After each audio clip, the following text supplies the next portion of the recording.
नमो अर्हन्ताणं नमो सिद्धाणं नमो आयर्याणं नमो अध्यायाणं नमो लोये सव्यसाहुणम् अर्हन्त सिद्ध साहु तुद्यं जिणधम वयण पडिमाहु जिणनिर्यायदिराय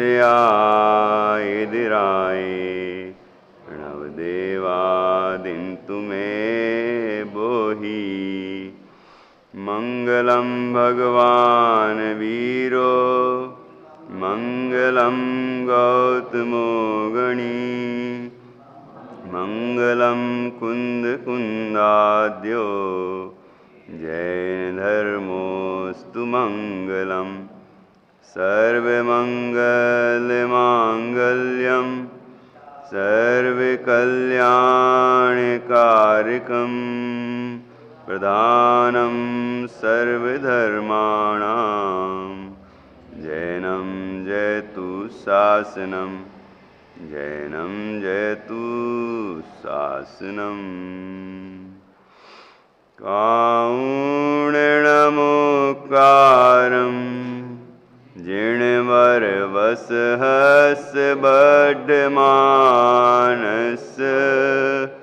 दंसनमग्गं वोचामि जहाकम्मं समासेन वंदो श्री अरहंत को मन वच तन एकतान मिथ्या भाव निवारिके करें सुदर्शन ज्ञान।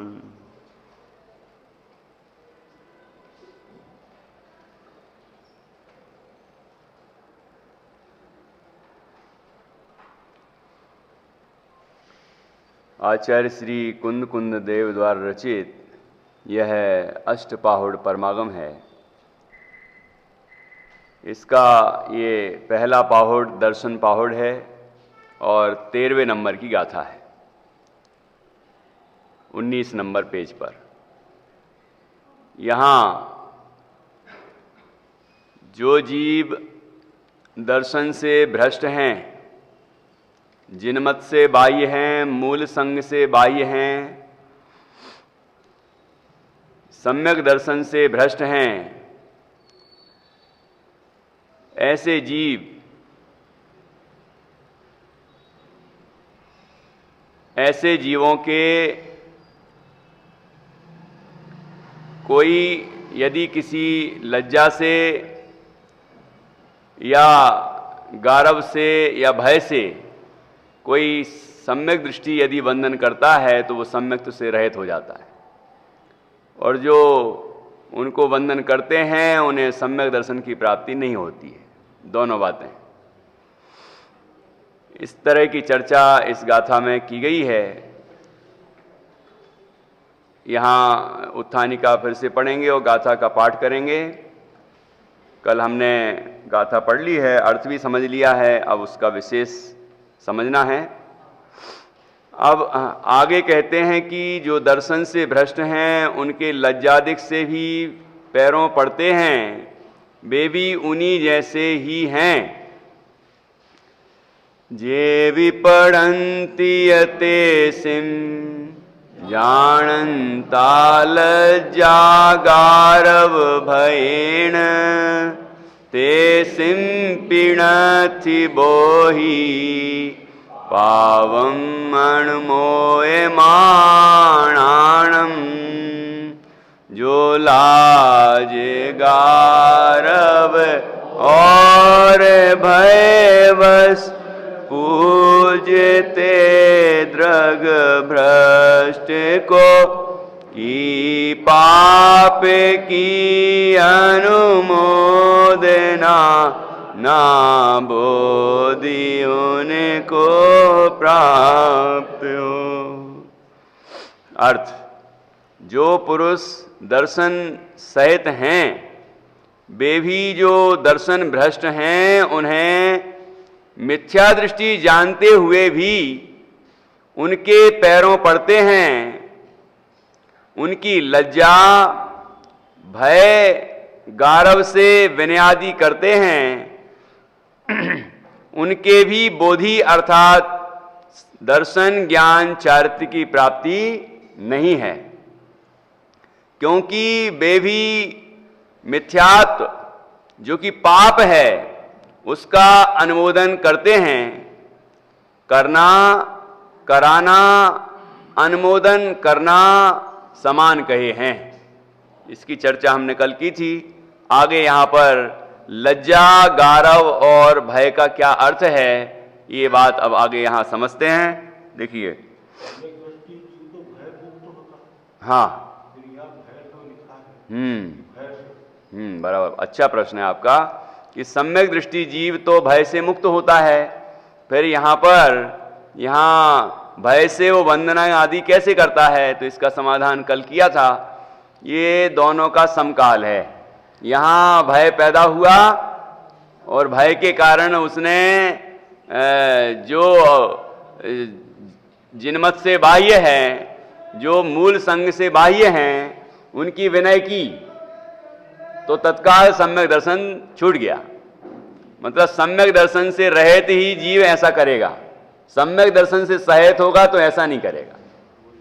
तो ये समकाल है, ठीक है ना। यहां लज्जा तो इस प्रकार है कि हम किसी की विनय नहीं करेंगे तो लोग कहेंगे यह उद्धत है, मानी है, इसलिए हमें तो सर्व का साधन करना है। इस प्रकार लज्जा से दर्शन भ्रष्ट के भी विनयादिक करते हैं, ठीक है। ये पहला हो गया। अब इसको समझ लें। पहले क्या कह रहे हैं, लज्जा से, लज्जा मतलब शर्म है, लज्जा, ठीक है ना। तो किस तरह क्या करते हैं, हम किसी की विनय नहीं करेंगे तो लोग कहेंगे यह उद्धत है, उद्धत है, मानी है, मतलब घमंडी है या अव्यवहारिक है ना, और हमेशा मतलब अकड़ू है, लड़ने झगड़ने को तैयार है, विसंवाद पैदा कर रहा है, मतलब इसके कारण सब गड़बड़ हो रहा है, ठीक है ना। ये ऐसा समझेंगे माहौल खराब हो जाएगा, ठीक है। ऐसा समझेंगे तो भैया अपन तो विनय कर लेते हैं, ऐसा सोचता है। तो कह रहे हैं इसलिए हमें तो सर्व का साधन करना है, सबको साधना है, सर्व का साधन करना है, अर्थात सबको साधना है। इनको भी साध लो, उनको भी साध लो, सबको साध लो। तो एक को नहीं साधेगा तो सबको साधने से वो एक भी चला जाएगा, है कि नहीं। यदि आत्मा को नहीं साधा, उस रत्नत्रय को नहीं साधा, उस सम्यक दर्शन को नहीं साधा, मतलब सम्यक दर्शन को कायम रखने के लिए प्रयत्न नहीं किया, तो क्या होगा, और सबको साधने गए कि लोग क्या कहेंगे, ये क्या कहेंगे, परिवार के लोग क्या कहेंगे। वो समस्याएं बहुत हैं, समस्याएं कम नहीं हैं, ठीक है ना। तो उस समस्या का समाधान हमें स्वयं अपने विवेक से ही करना पड़ेगा। कोई गाइडलाइन नहीं है इसके लिए। गाइडलाइन तो यही है जो आचार्य कह रहे हैं, यही गाइडलाइन है, यही निर्देश है कि करना क्या है हमें किन्हीं भी परिस्थितियों में। तो कह रहे हैं कि इसलिए हमें तो सर्व का साधन करना है, सबको साधना है। इनको भी साध लो तो इनके भी भले बने रहे, इनको भी साध लो तो इनके भी भले हैं, इनको भी साध लो तो इनके भी भले हैं, है ना। वो चाहे कोई भी हो, चाहे कोई भी हो, मतलब ये जो 5 बताए थे, है ना, तो ऐसे भी कोई हो और नए नए कोई पैदा हो गए हों। अब ये तो उस समय की बात है, ये 5 थे, अब बाद में और पैदा हुए तो उनका क्या कहें, किस तरह से कौन कौन विकृत हुआ और मूल मार्ग से भ्रष्ट हुए हैं, और वैसी ही मान्यता है, वैसा ही आचरण है और वैसा ही प्रतिपादन है। तो अब इन 5 से भी ज्यादा हो गए, और अभी तो और होने हैं, आगे चल के और होने हैं। पंचम काल का अंत आएगा तो हर व्यक्ति का अपना मत अलग है ना। ये तो पंचम काल की घोषणा पहले ही हो गई, पद्म पुराण जी में आया है। शत्रुघ्न जब वो रिद्धिधारी मुनराज से उनके नमस्कार वंदन करने गए, क्योंकि उनके आने से मथुरा का जो महामारी थी वह महामारी समाप्त हो गई। तो उनने पता किया कि कौन मुनिराज आए थे, तो वो वहाँ गए ढूंढते हुए और उनका वंदन किया, उनकी बहुत बहुत प्रशंसा की, है कि नहीं। उसके बाद उन्होंने कुछ प्रश्न किए आगामी काल के लिए, तो उसमें ये समाधान आया कि पंचम काल के मनुष्य या पंचम काल के जीव किस तरह के होंगे, पर पंचम काल में क्या क्या प्रवृत्तियां होंगी, तो मूल से उसका स्वाध्याय करना चाहिए। पद्म पुराण मूल ग्रंथ है कि नहीं, तो उसमें हम पढ़ेंगे तो ये सब बातें आएंगी। कहते हैं वहाँ तो मत बढ़ते ही जाएंगे, तो अभी तो कम है, बढ़ते ही जाएंगे, ठीक है ना। अभी भी आप देख रहे हैं दिगंबर भी, अब श्वेतांबर फिर दिगंबर हुए, दिगंबरों में इतने सारे हुए, उसमें उसके बाद भी इतने हुए। ये 20 पंथी है कि वो 13 पंथी है कि, और 13 पंथी में भी शुद्ध 13 पंथी है ना। तो अब कौन है, अब वो जो कांजी पंथी नाम दिया वो हमने नाम नहीं लिया है, अभी भी नहीं लिया। हमारे मंदिरों में लिखते हैं कि हम कांजी पंथी हैं, हमने थोड़ी लिया वो नाम, ना हमने दिया है ना हमने लिया है। अब कोई कहता रहे तो कहता रहे, लेकिन ये नाम चल पड़ता है ना। ये दिगंबर पंथ, ये दिगंबर कोई पंथ थोड़ी है, जो पंथ वाला हुआ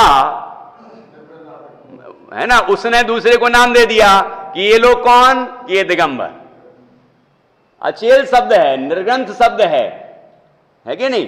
ये शब्द दिगंबर मतलब दिशाई हैं अंबर जिनका, जो नग्न रहते हैं, तो वो एक नाम पड़ गया। तो नाम दूसरे तो लोग देते हैं, जो मूल संघ वाले हैं उनको नाम दूसरे लोग देते जाते हैं कि ये वाले हैं, ये वाले हैं, तो हम ये वाले हैं। इस तरह नाम बढ़ते रहते हैं, बहुत सारे नाम आते जाते हैं। तो इस तरह अब ये इतने सारे हुए, अब इनमें भी और होने वाले हैं और होते जाएंगे। फिर ऐसा होगा कि वो स्वाध्याय भवन वाले हैं, है ना, वो यहाँ वाले हैं,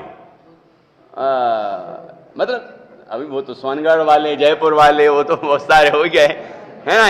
ऐसे भी नाम दे देते हैं, ये वहाँ वाले, ये यहाँ वाले, ये वाले जितने हैं ना, ये सब बहुत गड़बड़ है कि नहीं।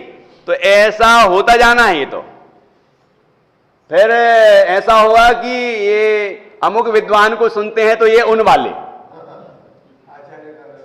है कि नहीं। ऐसा मुनियों में भी हो रहा है वर्तमान में, ये इन वाले, ये इन वाले, ये इन वाले, वो उनकी नहीं मानते, वो उनकी नहीं मानता, तो कोई नहीं है किसी की, पूजने वाले की बात है, मानते नहीं हैं, पूजते हैं बस। वो कहते हैं, वो तो सुनते भी नहीं, जो कहते हैं वो सुनते भी नहीं, मानते भी नहीं, ठीक है ना। उनका अच्छा कोई विचार आ जाए, अच्छा कोई संदेश आ जाए तो हम लोग तो मान लेते हैं, लेकिन वो खुद ही नहीं मानते। ये दिन में ही विवाह करना चाहिए, रात में विवाह नहीं करना चाहिए, ये संदेश जब आया तो हम लोगों ने मान लिया। ये जो 13वीं है मृत्यु भोज है वो नहीं करना चाहिए, बंद हो गए, हमारे यहाँ भी बंद हो गए, लेकिन वहां चालू है।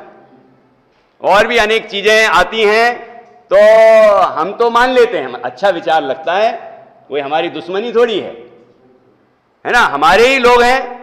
कोई मित्र पक्ष बोलते हैं ना हम लोग, मित्र पक्ष है, ये थोड़ी शत्रु पक्ष थोड़ी है, मित्र पक्ष है। शिथिलता आई है, मार्ग से भ्रष्ट हुए हैं, लेकिन वही जीव तो मार्ग में वापस आ सकते हैं कि नहीं, पूरी संभावना है। वहां तो दिगंबरत्व भी हो तो वो सुधारने में कितनी देर लगे, लेकिन जब तक नहीं सुधरे तब तक क्या करें, तब तक तो वो मार्ग से भ्रष्ट हैं और हम उनकी वंदना नहीं कर सकते, है कि नहीं। तो ऐसे यहां कोई जीव सोचता है कि सबको साधन है। अब किस किस को साधे बताओ, किस किस को साधें। आप जितना साधने जाओगे उतना और आगे बढ़ना पड़ता है, ठीक है, कि हम इस तरह से थोड़ा सा ठीक है ये कर लेते हैं, अब ऐसा कर लेते हैं, अब ऐसा कर लेते हैं, आप संतोष नहीं है, उसका अंत नहीं है।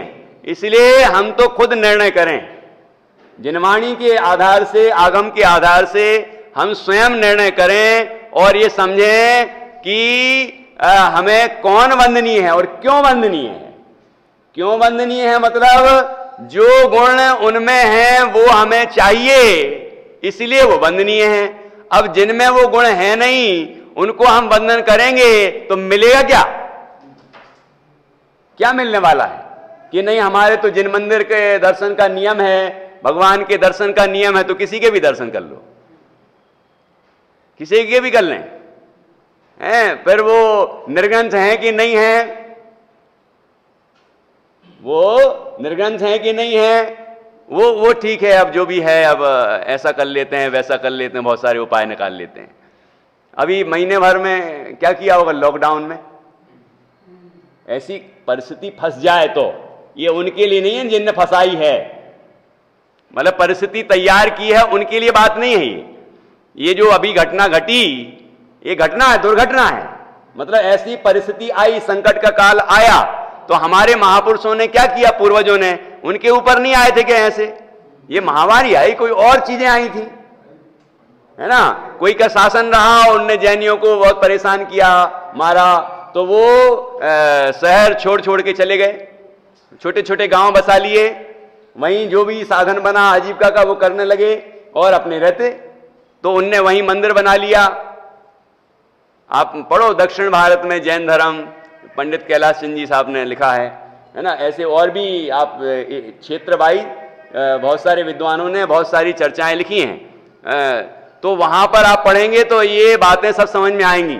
उन हमारे पूर्वजों ने किस तरह अपने धर्म की रक्षा की है, लेकिन वो धर्म से भ्रष्ट नहीं हुए, मूल मार्ग से भ्रष्ट नहीं हुए, तो उनने कहीं भी समझौता नहीं किया, है कि नहीं? तो इस तरह हम उन महापुरुषों से, हमारे पूर्वजों से हम शिक्षा लें कि क्या करने योग्य है और क्या करने योग्य नहीं है। इसलिए इसका कोई अंत नहीं है कि कहां तक झुकें, इसलिए निर्णय हम कर लें और निर्णय करके अपना कार्य करें, अपना हित साधें, और ज्यादा बखान करने की जरूरत थोड़ी है। परिवार में कोई व्यक्ति ऐसा है, ऐसे परिवार भी हैं कि एक व्यक्ति मुमुक्षु है और दूसरे मुमुक्षु नहीं है, तो अब वो संकट में है, करें क्या, है कि नहीं? तो ज्यादा बखान क्यों करते हो? मैं नहीं मानता, मैं ये नहीं करता, मैं वो नहीं करता। अपना अपना अपना कार्य करो ना। मतलब ये कि नहीं मानते तो मत मानो, नहीं जाओ, सामने ही मत करो। मतलब कहने का ऐसी वो कहावत यहाँ कोई उल्टी नहीं समझ ले, कहावत है मात्र, आ बैल मुझे मार, कि पहले संकट खुद पैदा करे, अब मैं क्या करूं। अब ऐसे संकट ही पैदा मत करो, ऐसी परिस्थितियां ही नहीं बने, ऐसी कोशिश करना चाहिए। तो ये समस्या तो है, लेकिन समाधान हमें खुद खोजना होगा। पहले निर्णय हमें स्वयं करना होगा। जिनका निर्णय पक्का नहीं है उनके वो ऐसे विचार करते हैं, क्या करें, ऐसे करेंगे तो वैसा हो जाएगा, ये हो जाएगा, ये हो जाएगा, वो हो जाएगा, करते रहो, कुछ नहीं होना है, ये भाव निकल जाएगा। ऐसे अनंत भाव निकल गए, है ना? तो ये भी चला जाएगा और हमें हाथ कुछ नहीं आएगा। दुनिया को मनाने जाएंगे, उनको साधने जाएंगे तो कुछ नहीं सधना है, कुछ हित नहीं होना है, और ये पूरा भाव निकल जाएगा। और फिर हम पता नहीं वहां अपने को पहचान भी पाएंगे कि नहीं। एक इंद्री पहचान पाता है अपने आप को, असैनी पहचान पाते हैं, निगोदिया पहचान पाते हैं कि मैं निगोदिया हूं। यहां मोक्षमा प्रकाशक में लिखा है कि निगोदिया जीव अनंत दुखी है, अनंत दुख भोगता है, लेकिन सर्वज्ञ भगवान जानते हैं। वो बेचारे को तो अक्षर का अनंत भाग मात्र ज्ञान है, तो उतने अनंत दुख को भोगता तो है, लेकिन उसको जानने की क्षमता नहीं है। जानते कौन है? सर्वज्ञ भगवान जानते। अभी तो फिर भी हम सब जान रहे हैं कि हमारे साथ क्या हो रहा है, हमारे परिणाम क्या हो रहे हैं, किस तरह की हमारी स्थिति है, अंदर में निर्णय पक्का है कि नहीं है, हमारी ढुलमुल स्थिति है कि क्या है, वो सब हमें समझ में आ रहा है। तो अब हम उस स्थिति को समझ लें और उस परिणाम को दृढ़ करने की कोशिश करें। जिनवाणी के अभ्यास से तत्व के चिंतन से हम इस बात का निर्णय स्वयं करें कि हमारे लिए करना क्या है। वंदनीय वह जो वीतरागता विज्ञानता से संपन्न हो, जिसके हम आराधक हैं, जो हमारा प्रयोजन है कि हमें भी वीतरागी बनना है, विज्ञानता प्रकट करनी है, सर्वज्ञता प्रकट करनी है, सम्यक ज्ञान प्रकट करना है, हमें मोक्ष की प्राप्ति करनी है। तो जो जीव उस मार्ग में हैं, हम उनकी वंदना करते हैं, क्योंकि उनकी अनुमोदना करने से वैसे परिणाम हमारे अंदर भी आते हैं कि धन्य है प्रभु आप वीतराग हैं, है ना। तो वीतरागता की भावना हमें भी आएगी, ठीक है ना। तो जैसा हमारा प्रयोजन है, वैसे प्रयोजन से युक्त जो भगवान जिनेंद्र हैं, जो निर्ग्रंथ मुनिराज हैं, जो वीतरागता की पोषक जिनवाणी है ना, अन्य जो साधक हैं, उनकी हम अनुमोदना करते हैं, ठीक है। जो एलक जी छुल्लक जी हैं तो हम इच्छामी कहते हैं, इच्छाकार। तो इस तरह ये आएगा, अभी वर्णन आने वाला है सब। तो कहने का मतलब ये कि जो उस मार्ग में चल रहा है, अविरति श्रावक भी है सम्यक दृष्टि, तो उसकी भी अनुमोदना करते हैं। उसके असंयम की अनुमोदना नहीं करते, उसके सम्यक की अनुमोदना करते हैं, क्योंकि सम्यक तो हमें भी पाना है, हम भी उस मार्ग में आगे बढ़ना चाहते हैं, वो आगे बढ़ रहा है तो हम उसकी अनुमोदना करते हैं, एक दूसरे की अनुमोदना करते हैं। वो इनकी करेगा और वो उनकी करेगा, क्योंकि दोनों उस मार्ग में चल रहे हैं, दोनों आगे बढ़ें। अनुमोदना से प्रोत्साहन मिलता है। अब पाप की अनुमोदना करेंगे तो पाप का प्रोत्साहन होगा, हमें भी मिलेगा पाप का प्रोत्साहन और सामने वाले को भी मिलेगा, प्रोत्साहन मिलेगा कि देखो हमें इतने लोग पूज रहे हैं, हम ऐसा आचरण कर रहे हैं, ऐसा काम कर रहे हैं, फिर भी लोग कितनी पूजा कर रहे हैं हमारी, है ना। तो ऐसी जो अनुमोदना करते हैं तो उनको प्रोत्साहन मिलता है, उनको तो मिलता ही है और लोगों को ही मिलता है, दूसरों को ही मिलता है। अरे इतना पाप कर रहे हैं, इतना सारी चीजें साबित हो गई हैं, कोई अन्य मत में जेल में भी पड़े हैं एक जन, है ना, लेकिन उनको मानने वाले बहुत हैं। वो कारावास में उपसर्ग सहते हुए, विघ्न बाधाएं सहते हुए, है ना, ऐसे ऐसे ऐसे लिखेंगे। वो अभी भी चल रहे हैं, उनके नाम से विद्यालय भी चल रहे हैं, उनके नाम से पत्रिकाएं भी चल रही हैं, मैं नाम क्यों नहीं किसी का।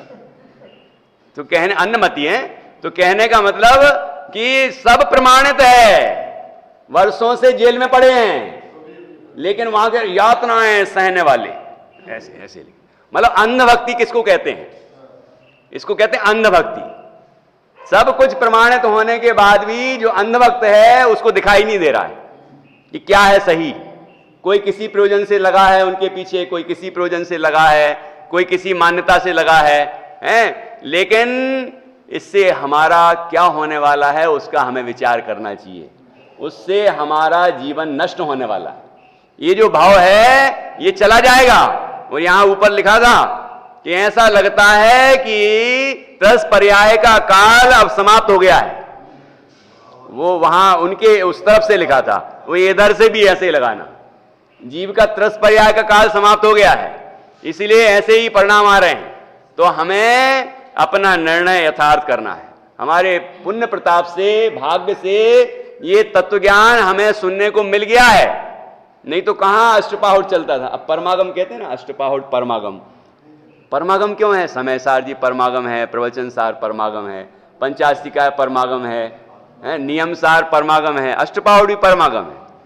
परमागम तो उसको कहते हैं। आगम और परमागम में क्या अंतर है कि जो कर्णानियोग का जो विषय है या 3 अनुयोग हैं, वैसे मुख्य रूप से कर्णानियोग का जो विषय है षटखंडागम, षटखंडागम को अनुसरण करते हुए जितने ग्रंथ हैं वो सब आगम, और कुंद कुंद आचार्य के रचे हुए जो पंच परमागम है ना, उनका अनुसरण करते हुए जो ग्रंथ लिखे जाते हैं वो परमागम।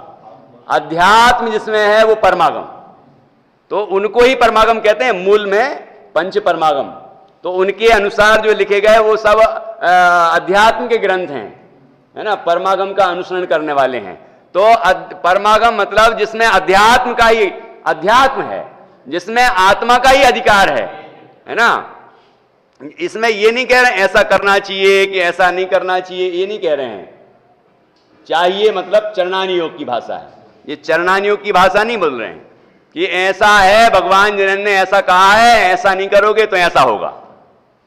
ठीक है, अब एक अनुयोग में अन्य अनुयोग होते हैं, उनका रूप होता है, ठीक है ना, लेकिन ये अध्यात्म का ग्रंथ है, ये अध्यात्म का ग्रंथ है। दर्शन की महत्ता है, शास्त्र ज्ञान की महत्ता नहीं, बाह्य तप की महत्ता नहीं, बाह्य चारित्र की महत्ता नहीं, तो किसकी महत्ता? दर्शन की महत्ता है। मतलब पर से भिन्न शुद्ध चैतन्य तत्व की अनुभूति पूर्वक जो श्रद्धान होता है, सम्यक दर्शन प्रकट होता है, वो मुख्य है। और उसके बाद उस स्वरूप में ही स्थिरता होती है, जिसके अंदर में रत्नत्रय प्रकट होता है, निश्चय रत्नत्रय है कि नहीं? तो अंदर में जिसके वितरागता है वो पूजनीय है। और ऐसा जीव बाहर में कैसा होगा कि ऐसा जीव बाहर में भी निर्ग्रंथ होगा, मूल संग के अनुरूप उनका बाह्य लिंग होगा और अंतरंग भावलिंग होगा। तो इस तरह मुख्यता किसको दी? मुख्यता तो भावलिंग की है ना, मुख्यता अंदर के परिणामों की है, इसलिए अध्यात्म का ग्रंथ है। ठीक है ना? तो इस तरह ये परमागम है, ये अष्टपावड़ परमागम है। तो यहां देखिए क्या कह रहे हैं, ये इस प्रकार यहां हम जो सोचें यदि इस तरह कि भाई सबको साध लें, इसलिए हमें तो सर्व का साधन करना है, सबको साधना है। ऐसा सोच के जो दूसरों को दुनिया भर को साधने में लगे रहते हैं, है ना, उनके कहते हैं सब साधें सब जाए, वो तो सदते ही नहीं, वो तो सदते ही नहीं है। लेकिन जो सद रहा था, जो सदा हुआ था, वो भी चला जाता है ना। इसलिए अपना जो अपने पास है, अपना धन है ना, रत्नत्रय का धन, सम्यक्त्व का धन, ये अपने पास है, ये तत्वज्ञान का धन, ठीक है, चिदानंद घन, ऐसा अपना आत्म तत्व जो हमने जान लिया है, अब यदि हम सबको साधने जाएंगे तो वो भी छूट जाएगा। इसलिए दुनिया को साधने की कोशिश नहीं करना, ठीक है ना। साधना योग वही है जो इसी मार्ग पर चल रहा है, उसी की अनुमोदना है, बाकी किसी की अनुमोदना नहीं है। हम लोग वहां से अपने घर से जहां तक यहां तक आते हैं तो बीच बीच में बहुत कुछ मिलता होगा, मिलते हैं कि नहीं मिलते? मार्केट भी मिलता होगा और अन्य मतुओं के मंदिर वगैरह भी मिलते होंगे, तो वहां नजर जाती है कि नहीं जाती? नहीं, मुझे नहीं करना, नहीं करना, नहीं, ऐसा खिंचाव आता है क्या? वहां निर्णय है हमारा, क्योंकि प्रयोजन ही नहीं है, प्रयोजन ही सिद्ध नहीं होता है। और जैसे ही जिन मंदिर आता है तब भले ही अपने यहां से जो भी पास में मंदिर होगा वहां मंदिर हम करके आए होंगे, लेकिन बीच बीच में मंदिर दूसरे भी तो आते हैं, है ना। समोषण मंदिर तो यहीं आता है, तो समोषण मंदिर आता है, भले ही आपके पास वाले मंदिर होके आए होंगे, लेकिन यहां से निकलते हैं तो नमस्कार का परिणाम तो आता है कि नहीं आता है। लेकिन अन्य इधर इतने इतने सारे पता नहीं क्या क्या निकले, भोग के साधन और मिथ्यात्व के, ग्रहित मिथ्यात्व के साधन, वो सब निकले, लेकिन कहीं नजर गई क्या? क्योंकि हमारे साधने योग क्या है, वो हमारा निर्णय है, इसलिए वहां नजर जाती ही नहीं जहां हमारा कोई प्रयोजन ही नहीं, ठीक है ना। तो ये दृढ़ता हमारे अंदर पहले आना चाहिए। ढुलमुल प्रवृत्ति से कुछ नहीं होने वाला, हमारा जीवन चला जाएगा और हम संसार में ही घूमते रहेंगे। तो यहां बहुत ही स्पष्ट शब्दों में लिखा है कि जीव सोचता है कि हम सबको साध लें, लेकिन सबको साधने के लिए जाएगा तो अपना जो साध आत्मा है वो भी छूटेगा, उसका अनुभव, और जो सध चुका है सम्यक दर्शन वो भी छूट जाएगा, वो भी चला जाएगा, और संभावना बन रही होगी वो समाप्त हो जाएगी। तो यहां लज्जा तो इस प्रकार है कि हम किसी की विनय नहीं करेंगे तो लोग कहेंगे यह उद्धत है, मानी है, इसलिए हमें तो सर्व का साधन करना है। इस प्रकार लज्जा से दर्शन भ्रष्ट के भी विनयादिक करते हैं। दर्शन भ्रष्ट है, जो सम्यक दर्शन से भ्रष्ट है, जिनमत से बाह्य है, जो मूल जिनेंद्र भगवान का उपदेश है उससे विपरीत चल रहा है, तो वो दर्शन से भ्रष्ट है ना। तो ऐसे जीवों की हम विनयादी करेंगे लज्जा से, तो क्या होगा, क्या परिणाम मिलेगा? तो ये बात यहां पर अभी लिख रहे हैं कि लज्जा का मतलब क्या है। इस प्रकार लज्जा से दर्शन भ्रष्ट के भी विनयादिक करते हैं। अब ऐसी तीनों की लिखेंगे कि ऐसा करते हैं, इस कारण से करते हैं, उसका परिणाम क्या होता है कि पाप की अनुमोदना की है, इसलिए उन्हें बोधि की प्राप्ति नहीं होगी, अर्थात सम्यक दर्शन, सम्यक ज्ञान, सम्यक चारित्र प्रकट नहीं होगा, मोक्ष मार्ग नहीं होगा, तो मोक्ष कहां से होगा? तो ऐसे जीवों को मोक्ष की प्राप्ति होने वाली नहीं है। तथा भय इस प्रकार है कि यह राजमान्य है और मंत्र विद्यादि की सामर्थ्य युक्त है, इसकी विनय नहीं करेंगे तो कुछ हमारे ऊपर उपद्रव करेगा। इस प्रकार भय से विनय करते हैं। तथा अब आगे गारव आएगा, अभी भय समझ लें कि यह राजमान्य है ना, राज्य से मान्यता प्राप्त है, ठीक है, यह राजमान्य है, तो कोई ना कोई प्रयोजन तो सध ही जाएगा ना, इनके आसपास रहेंगे तो कोई ना कोई प्रयोजन तो सध ही जाएगा, ठीक। तो यह राजमान्य है। तथा और आजकल राजमान्य किसको बोलते हैं? संत, कौन से संत राजमान्य होते हैं? राष्ट्र संत, राष्ट्र संत से घोषित करते हैं। जैनों को ही नहीं करते हैं, अन्य को भी करते हैं, है ना, सभी मतों वाले। नहीं, जैनों को ही नहीं करते, मैंने बोला कि जैनों को ही नहीं करते हैं, अन्य भी जो भी उनके मत के संत होते हैं, उनको भी राष्ट्र संत, जो सर ज्यादा मान्य होता है उनके संप्रदाय में, तो उनको राष्ट्र संत घोषित किया जाता है। तो अब वो राष्ट्र संत है कोई, अब उनकी आसपास रहेंगे तो हमारा भी कोई ना कोई प्रयोजन सध ही जाएगा। अथवा कि यदि कुछ गड़बड़ कर दिया हमने तो और वो नाराज हो गए तो क्या होगा? तो हमारे ऊपर उपद्रव होगा। क्या? यह राजमान्य है और मंत्र विद्यादि की सामर्थ्य युक्त है। कोई राजमान्य है तो कोई की मंत्र सिद्धि है। आप देख लेना, कई लोग मंत्रों की सिद्धि के लिए भी जाते हैं यहां वहां, ठीक है। कोई विद्यादिक हैं, कोई बाहर में कोई ऐसा चमत्कारिक ज्ञान प्रकट हो गया है, रिद्धि प्रकट हो गई है कोई, है ना, जो मिथ्या दृष्टि की योग्य है, ऐसी रिद्धियां भी कदाचित प्रकट हो जाती हैं। तो ऐसा कुछ प्रकट हो गया है तो भाई ये तो बहुत सामर्थ्यशाली व्यक्ति है ना, तो इनकी पूजा आराधना करेंगे तो बहुत कुछ मिलेगा, और नहीं करेंगे तो दंड मिलेगा, और चारों तरफ से उपसर्ग होंगे, परेशानियां आएंगी, तो हम करें क्या? ऐसा सोच के लिखते हैं, इसकी विनय नहीं करेंगे तो कुछ हमारे ऊपर उपद्रव करेगा।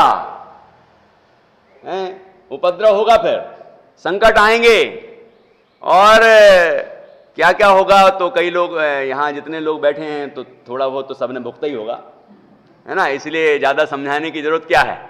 समाज से बाहर कर देंगे, रोटी बेटी का व्यवहार बंद कर देंगे, ऐसा कर देंगे, वैसा कर देंगे, इनको मानेंगे, इनको कोई भाव नहीं देंगे समाज में, ऐसा डर दिखाते हैं, नहीं करोगे ऐसा तो ऐसा करेंगे, हम ऐसा करेंगे, ठीक है ना। तो ऐसे उपद्रव करते हैं। अब उपद्रव करेगा ये भय से। कोई यदि जो दर्शन से भ्रष्ट है, जो जिनमत की यथार्थ श्रद्धा से भ्रष्ट है, जिनमत का जो यथार्थ तत्व है उसका प्रतिपादन जो मिथ्या करता है, और ऐसे जीवों की विनय आदि करने का ये सोच लेता है कि नहीं भैया इनकी विनय नहीं करेंगे तो ये नुकसान हो सकता है, इसलिए विनय कर लो, तो उसका क्या होगा? ठीक है, ये देखो, तो ये हमारे ऊपर उपद्रव करेगा इस भय से। इस प्रकार भय से विनय करते हैं, ठीक है। तथा गारव 3 प्रकार का कहा है। ये 2 चीजें हो गई, लज्जा और भय।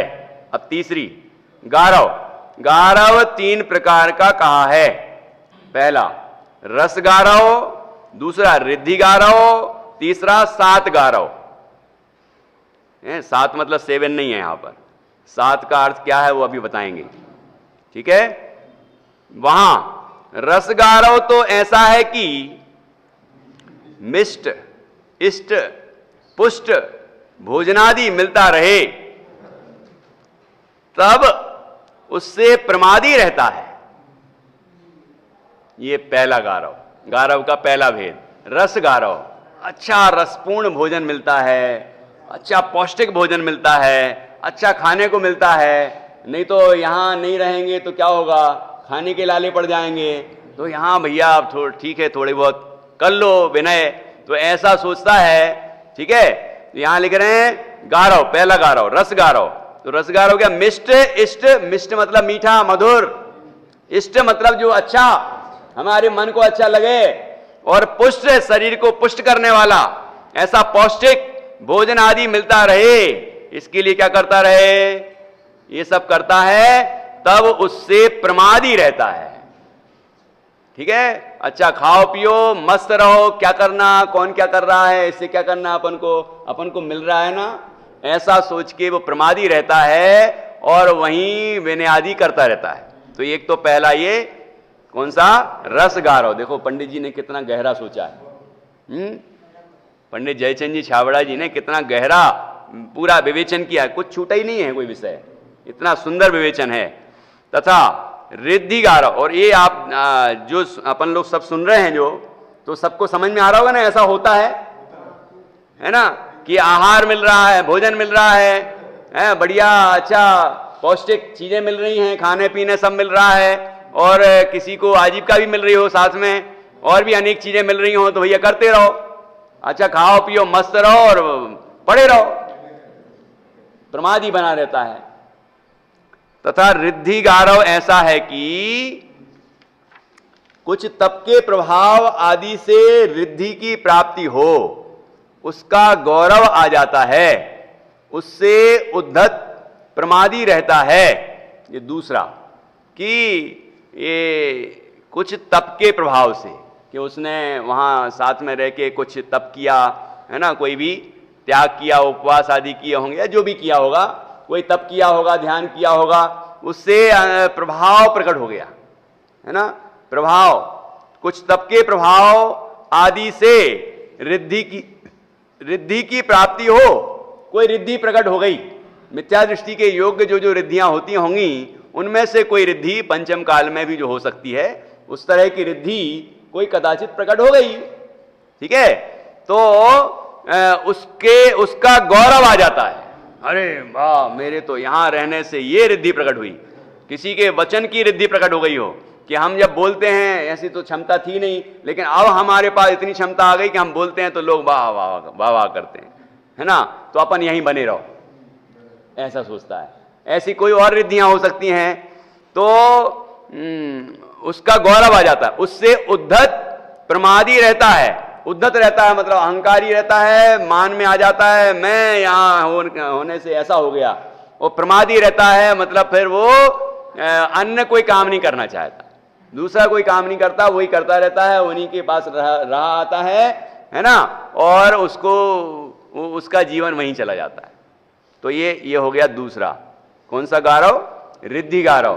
तो तीसरा है सात गारव। क्या है श्रुतांश, सात गारव, सात मतलब, हाँ, सात गारव ऐसा है कि शरीर निरोग हो, कुछ क्लेश का कारण ना आए, तब सुखीपना आ जाता है, उससे मग्न रहते हैं। इत्यादि गारव भाव की मस्ती से भले बुरे का कुछ विचार नहीं करता, तब दर्शन भ्रष्ट की भी विनय करने लग जाता है।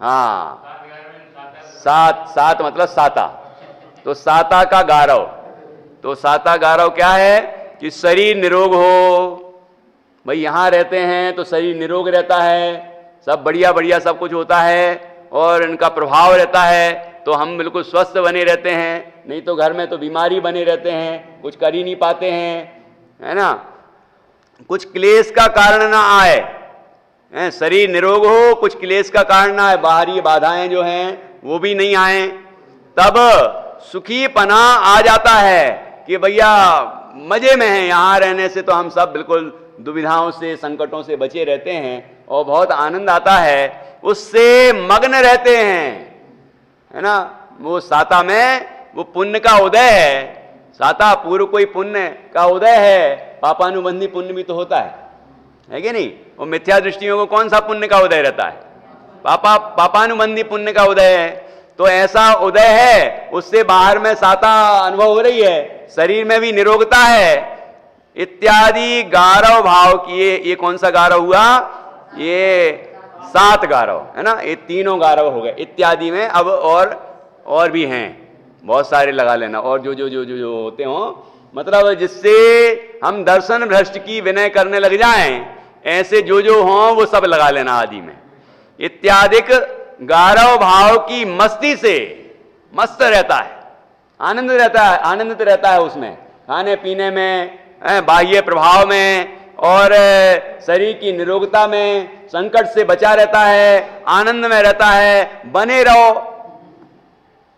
इससे क्या होता है कि गारव भाव की मस्ती से भले बुरे का कुछ विचार नहीं करता कि ये सही कर रहे हैं कि गलत कर रहे हैं, ये आगम के अनुसार कर रहे हैं कि आगम के प्रतिकूल विरुद्ध कर रहे हैं। अब बना रहने दो, उनका बेजाने, वो जो करते होंगे वो जाने, उनका होगा जो होगा, है ना, ऐसा सोच के वो तो बना रहता है। हाँ हाँ, पंचेंद्री भोग में आएंगे मतलब? हाँ हाँ, और क्या, भोगों की आकांक्षा तो है ही, पंचेंद्री के भोगों में ही मस्त रहता है, उसी में सुख मानता है, और वो मिल रहे हैं सारे, है ना, इसलिए वो बना है वहीं। तब दर्शन भ्रष्ट की भी विनय करने लग जाता है, जो जिनमत से बाह्य है ना, जो 5 गिनाए थे वो हों या और भी कोई हों, कि वो जो भी जिनमत से बाह्य हैं उनकी सेवा करता रहता है, उनके पास बना रहता है, उनकी विनयादि करता रहता है, क्योंकि हमारा तो सब बढ़िया हो रहा है, ऐसा सोच के वो करता रह जाता है। तो कहते हैं तब दर्शन भ्रष्ट की भी विनय करने लग जाता है। दर्शन का अर्थ क्या? दर्शन का अर्थ है सम्यक दर्शन। तो सम्यक दर्शन से भ्रष्ट है, वो ज्ञान से भी भ्रष्ट है, वो चारित्र से भी भ्रष्ट है, मतलब रत्नत्रय से भ्रष्ट है, मोक्ष मार्ग से बाह्य है। और दूसरा क्या है दर्शन का अर्थ? जिनमत, जैन दर्शन का जो मूल वस्तु स्वरूप है उसकी श्रद्धा से बाह्य है, उसको तो जानता भी नहीं, वैसा प्रतिपादन भी नहीं करता, अन्यथा ही प्रतिपादन करता है, तो भी ऐसे जीव के साथ बना रहे। ठीक है। और दूसरा तीसरा क्या है दर्शन का अर्थ?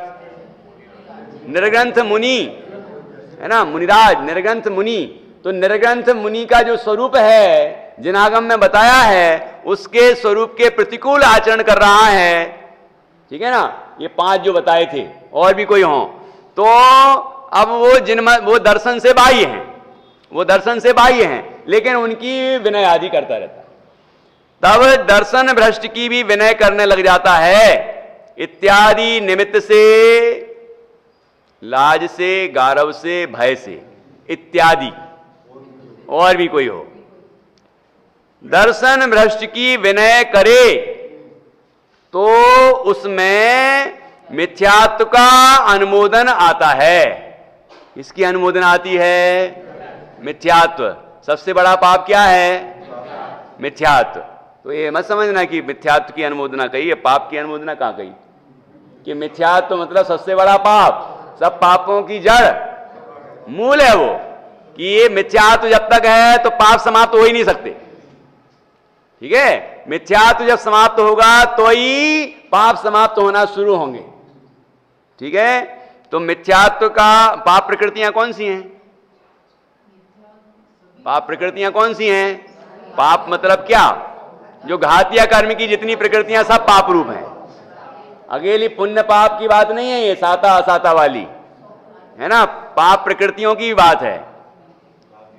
हाँ, तो मिथ्यात्व यदि है मूल में, तो फिर मिथ्या दर्शन मोह समाप्त नहीं हुआ तो चारित्र मोह भी समाप्त नहीं होता, और चारित्र मोह भी नहीं जाता तो फिर ज्ञानावरण, दर्शनावरण और अंतराय कर्म भी नहीं जाता। और जब ये 4 घातीय कर्मों का क्षय नहीं होता तो 4 अघातीय कर्मों का भी क्षय नहीं होता, तो निर्वाण कहां से होगा? ये एक दूसरे से जुड़े हुए हैं। मूल पहला है, पहला घड़ा श्रुतांश कैसा रख दिया? आरोही पहला घड़ा अपन ने उल्टा रख दिया, अब उसके ऊपर सीधा घड़ा रखो, है रख सकते हैं? नहीं, बड़े बुद्धिमान लोग हैं आजकल तो, रख देंगे। कि घड़े की बात कर रहे हैं आप, चपटा वपटा मत ले आना, नहीं तो चतुराई दिखाओ वहां पर कि भाई उसकी पहनी रहती ना, आजकल बना देते हैं ना ऐसे कि जिसके वो ऐसा है, तो वो ऐसी स्थिति है कि उल्टे पे भी रख जाए, वो भी ऐसा ही है उल्टा, और ये उल्टा रख दो। वो की बात नहीं, घड़ा की बात चल रही है, जिसके कोई वो गोल गोल है ना, उसकी बात चल रही है। तो एक उल्टा रख दिया पहला, तो अब उल्टे ही रखने पड़ेंगे सारे, जितने भी घड़े होंगे। आप देखना बर्तन बाजार में और कुम्हार के यहां देखना, उल्टा रखा है पहला तो सारे उल्टे, और सीधा रख दिया पहला तो सारे सीधे। होता है कि नहीं?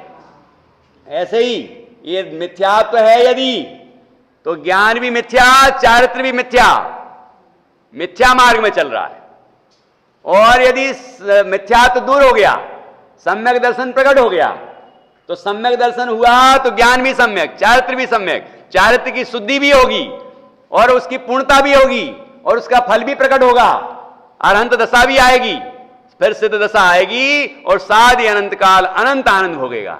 ये क्षणिक आनंद के लिए जीव क्या क्या करता है? ये आनंद ही नहीं है, जो वो दुखी ही है। और पराधीनता है, वहां सुख कहां है? पराधीनता है, वहां सुख कहां है? ये प्रसन्न रहे तो मुझे कुछ मिले, और ये मुझे कुछ मिले तो मैं उसको भोगूं, और मुझको भोगूं तो मैं सुखी रहूं, है? तो वो ये पराधीनता हो गई। आपको नीलांजना की मृत्यु वाला प्रसंग तो पता ही होगा ना, लेकिन हरिवंश पुराण में कुछ इसको बड़ा विशिष्ट तरीके से लिखा है। ऐसे में जो विशिष्ट चीजें देखता हूं वो चीज लिखने का मन होता है कि लोगों को प्रसिद्ध ही नहीं है ये चीजें। इतना ही पता है कि ऋषभदेव वहां विराजमान थे, राजा ऋषभदेव, और नीलांजना का नृत्य चल रहा था और उसकी मृत्यु हो गई, और तत्काल इंद्र ने दूसरी देवांगना, नीलांजना जैसी दूसरी देवांगना खड़ी कर दी। और वो तो विलय हो जाते, कोई शरीर हमारे जैसा थोड़ी पड़ा रह जाता है। वो पहली विलय हो गई, दूसरी खड़ी हो गई, उसी स्टाइल में, उसी तरीके से। तो दुनिया तो देख ही नहीं पाई कि एक मर गई और दूसरी आ गई, लेकिन उनने पकड़ लिया, है ना। उसके पहले से ही कुछ विचार कर रहे थे वो। उसके पहले क्या विचार कर रहे थे? हरिवंश पुराण में आया कि नृत्य देख रहे थे जब, तो उनके अंदर विचार चल रहा था, नृत्य में मग्न नहीं थे। क्या हो रहा था? ओहो, ये नृत्यांगना सोचती है कि ये प्रसन्न, मैं अच्छे हाव भाव से नृत्य करूंगी तो ये राजा प्रसन्न हो जाएंगे। मतलब ऋषभदेव स्वयं के लिए सोच रहे हैं कि मैं प्रसन्न हो जाऊंगा, और मैं प्रसन्न हो जाऊंगा तो वो इंद्र प्रसन्न हो जाएगा। जिसने भेजा है वो प्रसन्न कब होगा? इंद्र, कि जब मैं खुश होऊंगा, हैं? जिसके लिए भेजा वो काम करके आई कि नहीं, तो वो प्रसन्न होगा तो इसको कुछ देगा और वो सुखी रहेगी। ओहो, पराधीनता में सुख कहां? ये सोचती है कि ये प्रसन्न हो तो वो प्रसन्न हो, वो प्रसन्न हो तो इसको प्रसन्न करें। कितना चक्कर हो गया देखो, हैं? तो फिर मैं तो स्वाधीन हूं ना, हैं? मैं तो स्वाधीन हूं। कहते मैं कहां स्वाधीन हूं? मैं भी तो कर्मों के अधीन हूं। मैं यहां चारित्र मोह कर्म का उदय है तीव्र, तो यहां राज्य अवस्था में बैठा हूं। मैं भी तो कर्मों के अधीन हूं, विषयों के अधीन हूं, कसायों के अधीन हूं। मैं कहां स्वाधीन हूं? इसलिए इस पराधीनता में सुख कहां? इसमें सुख नहीं है। ऐसा विचार ही चल रहा था कि वहां नीलांजना की मृत्यु हो गई और दूसरी देवांगना आ गई।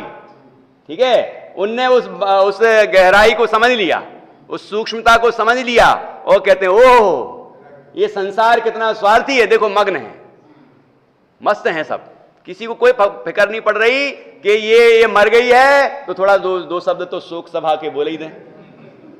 मरता है तो मरने दो, हमारा काम तो नहीं बाधित हो रहा है ना, है? हमारा बाधित तो नहीं हो रहा, हमारा तो काम बराबर चल रहा है। ऐसा ये संसार कितना स्वार्थी है, और मैं भी ऐसे स्वार्थी संसार में क्यों रह रहा हूं? मुझे यहां नहीं रहना। अब मैं वह साधन करूंगा कि जिससे कि मैं संसार से मुक्त हो जाऊं। और उन्होंने 12 भावनाओं का चिंतन किया। ठीक है, और फिर 12 भावनाओं का चिंतन किया तो वहां लोकांतिक देवी आ गए। यहां वैराग्य हुआ, संसार से वैराग्य हुआ, और यहां पर वो लोकांतिक देव भी आते अनुमोदना करने के लिए। धन्य है आप, आपने बहुत अच्छा विचार किया है। ये देखो अच्छे कार्य में अनुमोदना करने आए हैं, तो अच्छे कार्य में अनुमोदना करने आएंगे तो अच्छा कार्य बढ़ेगा कि घटेगा? यद्यपि ऐसा लिखा है कि उनका वैराग्य तो खुद ही बढ़ रहा था, लेकिन लोकांतिक देवों ने ऐसा परिणाम किया कि मैं भी इनकी अनुमोदना करूं, तो उनने अपना परिणाम बढ़ाया। हाँ, ये आपके वैराग की महिमा है। मैं आपके वैराग की अनुमोदना करता हूं। सुल्तान, तुमने भी तो एक बार किया था, क्या बोला था? हे स्वामी, हे प्रभु, मैं आपके वैराग की अनुमोदना करता हूं, है कि नहीं? तो ऐसा अनुमोदना करते हैं, अनुमोदना करते हैं। चारों तरफ से वातावरण क्या बन रहा है? वैराग का वातावरण बन रहा है, और उनका वैराग और पुष्ट होता गया, और पुष्ट होता गया। फिर उनने भरत जी को बुलाया, बड़े पुत्र, और उनका राज्याभिषेक कर दिया। सारा राज्य तुम्हारा, अब मैं झंझटों से दूर, और गए जंगल में और निर्ग्रंथ दशा धारण कर ली। निर्ग्रंथ दिगंबर मुनिराज बने और आत्म साधना में मग्न रहे। ठीक है ना? अब वो बाकी कहानी तो आपको मालूम ही है, तो यहां तक की सुनानी थी मुझे। तो ऐसा उनके विचार चलता था। दुनिया सोचती है नीलांजना का नृत्य देखते थे, हैं 84 लाख पूर्व की आयु थी, और 1 लाख पूर्व में तो के पहले ही तो ये 83 लाख पूर्व की अवस्था में ही तो वैराग हुआ है ना? डॉक्टर साहब कहते हैं भारल जी कि देखो बूढ़े हो गए थे भाई, 1 साल तो रह गई उम्र। मतलब अपन 84 वर्ष की मानो ऐसी, तो 83 वर्ष के व्यक्ति और नीलांजना का नृत्य देख रहा है, ऐसा है ना? लेकिन वो तो वृद्ध होते नहीं है।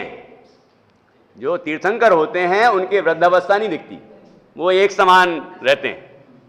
मतलब जो युवा अवस्था है ना, तो युवा ही रहते हैं वो, तो ऐसा है। तो यहां पर उनके क्या, जब ऐसा ही है, जब वैराग आ जाए, परिणाम तो चलते ही रहते थे, चलते ही रहते थे, घटना बन गई। इसलिए बाहर से वैराग नहीं आता। वैराग कहां से आता है? वैराग अंदर से आता है, नहीं तो यहां जितने बैठे हैं सब वैरागी हो जाते। कोरोना महामारी जो फैली और जो जो संकट हमने झेले, है ना, जितनी जितनी खबरें पड़ी, इससे वैराग नहीं आया। वैराग आता बाहर से तो सबको आ गया होता।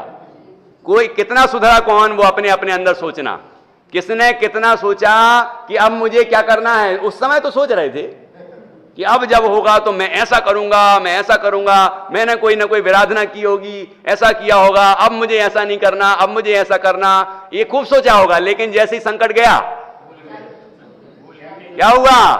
ऐसे गर्भ में सोचता है, गर्भ में सोचता है बच्चा कि मैं यहां से कब निकलूं, अब मैं दोबारा गर्भ में नहीं आऊंगा, ऐसा उपाय करूंगा। लेकिन जैसे ही निकलता सब भूल जाता।